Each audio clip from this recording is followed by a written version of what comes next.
أعوذ بالله من الشيطان الرجيم بسم الله الرحمن الرحيم. Assalamu alaikum everyone, and welcome again to the next episode of iTVusa's Ramadan series, Raising Our Children Right.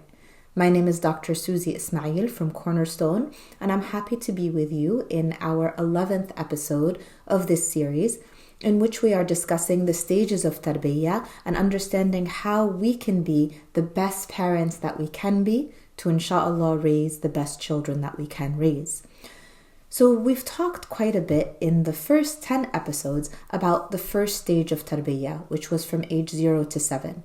And we described that stage as the Rasul sallallahu alaihi wasallam described it to us as an age of security, an age of safety, an age in which the children look to their parents as their first role models as they begin to form their identities and as they begin to better understand who they are and their role in this world.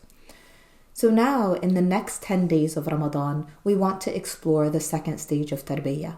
And this is the age from 8 to 14.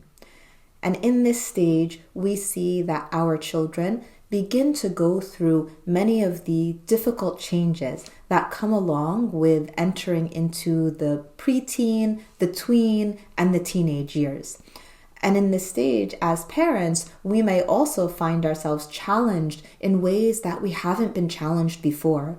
Because as Ali radiallahu anhu said, raising our generation or raising each generation must or requires a different form of tarbiyah, because there will be different challenges that each generation faces. So as we enter into this next stage of tarbiyah, recognizing and understanding that this is a stage in which our children are going to face different challenges. They're also going to face, situations that turn them away from us as the primary role model, and they're going to look around them and find role models in popular culture, in television, in, social media. They're going to find role models in their friends as well.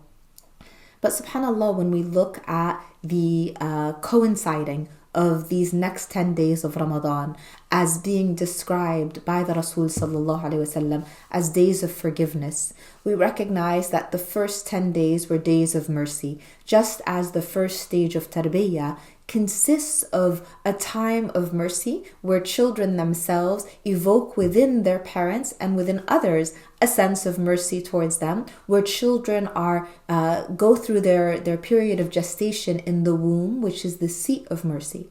And now we enter into those next 10 days of Ramadan, which are known to be days of forgiveness.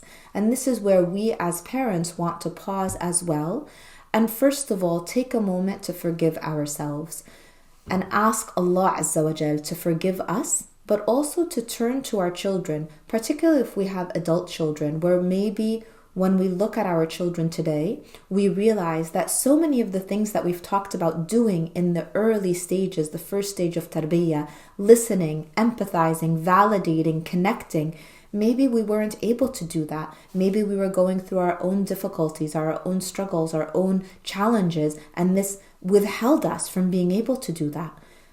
Recognizing that it's never too late, that we are always in a stage or in a situation where we can find opportunities to improve who we are as parents, to improve the way that we parent, even if our children are adults. Also turning to our children and being able to forgive our children, because during this stage, the second stage of tarbiyah, our children will mess up. They will make mistakes. They will, in their experimentation, in their exploration, as they're figuring out who they are and understanding the world around them, they're going to experience different things that may cause them to do things and act in ways that may cause us to get upset at them. But think about the forgiveness that we seek from Allah, and think about how so often our children don't want to disappoint us. They don't want to hurt us. They don't take actions during this stage because they're out to get us. But it's part of their process of tarbiyah, part of them growing up and understanding and realizing what their position in the world is. So as we journey together in these next 10 days of Ramadan in learning how to raise our children right, we want to keep the concept of forgiveness first and foremost in our mind. We want to recognize and understand that our children are not extensions of ourselves. Our children are simply a trust, an amana that Allah Azza wa Jal has bestowed upon us, and we are responsible for guiding this amana, not for molding them, not for shaping them, not for changing them, but for guiding them and giving them the resources and the tools that will inshallah best prepare them to become the best versions of themselves. So I hope that you'll join us every evening of Ramadan to continue on this journey of understanding the process of tarbiyah, the stages of tarbiyah, and what we can do to be the best versions of ourselves as parents. Jazakum Allahu khair. Wassalamu alaikum.